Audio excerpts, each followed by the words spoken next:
Carcea Vladislava și astăzi voi face un interviu despre maidanezi și sunt alături de Diana Leșant. Problema maidanezilor pe străzile capitalei și nu doar rămâne actuală. De ce crezi că acest fenomen rămâne astfel? Acest fenomen rămâne actual pentru că unele persoane nu acceptă câini așa cum sunt ei și le tratează nu ca niște prieteni, dar ca niște ființe neimportante și nu le acordă atenția.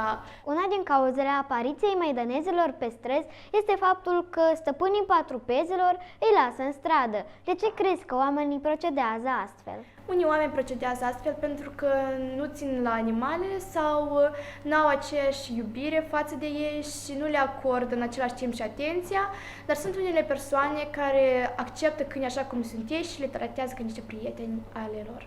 Ce ar trebui să întreprindă autoritățile pentru a rezolva problema maidanezilor? Autoritățile ar trebui să facă un adăpost pentru câinii de pe stradă și să le dea hrană și să-i poată dresa pentru a putea avea un rol important în societate. Mulțumim!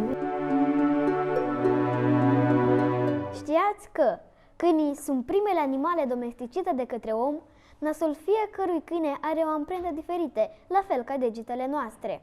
Mirosul unui câine este de 1000 de ori mai puternic decât cel al omului.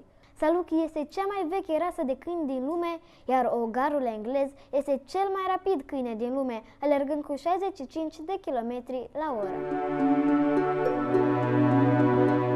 Nu părăsiți câinii, nu-i lăsați! Ei nu sunt cu nimic vinovați. Sunt ființe vii, ca fiecare dintre noi. Nu merită ploaie, foame sau să stea în gunoi.